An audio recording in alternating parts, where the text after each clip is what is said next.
joints de carrosserie qui se dégradent, chaleur et étanchéité.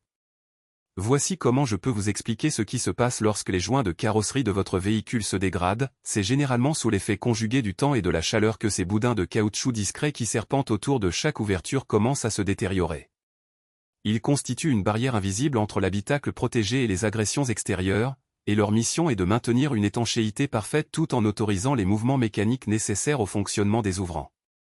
Mais cette dualité fonctionnelle est déjà délicate à gérer en conditions normales, car elle implique un savoir-faire technique remarquable. En effet, la formulation d'un joint de carrosserie moderne résulte d'une alchimie sophistiquée entre plusieurs caoutchoucs synthétiques, chacun apportant ses propriétés spécifiques à l'ensemble. Le PDM, éthylène-propylène diène monomère, domine cette formulation grâce à sa résistance remarquable au UV et à l'ozone, deux ennemis jurés des élastomères.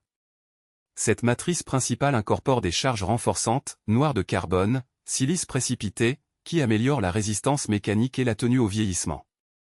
Des plastifiants maintiennent la souplesse nécessaire aux déformations répétées, tandis que des antioxydants protègent la structure moléculaire contre les agressions chimiques et thermiques. La chaleur attaque les joints d'étanchéité selon plusieurs mécanismes destructeurs simultanés. L'oxydation thermique, processus chimique irréversible, scinde progressivement les longues chaînes polymériques qui confèrent au caoutchouc ses propriétés élastiques. Cette dégradation moléculaire se manifeste d'abord par un durcissement superficiel, puis par l'apparition de microfissures. La réticulation excessive, accélérée par la température, transforme progressivement l'élastomère souple en matériau rigide et cassant. Ce phénomène, particulièrement marqué sur les zones exposées au rayonnement solaire direct, réduit drastiquement la capacité du joint à épouser les irrégularités des surfaces d'appui. Les plastifiants, molécules mobiles qui maintiennent la souplesse du caoutchouc, s'évaporent progressivement sous l'effet de la chaleur. Cette migration laisse derrière elle un matériau durci, moins déformable, qui perd graduellement ses qualités d'étanchéité.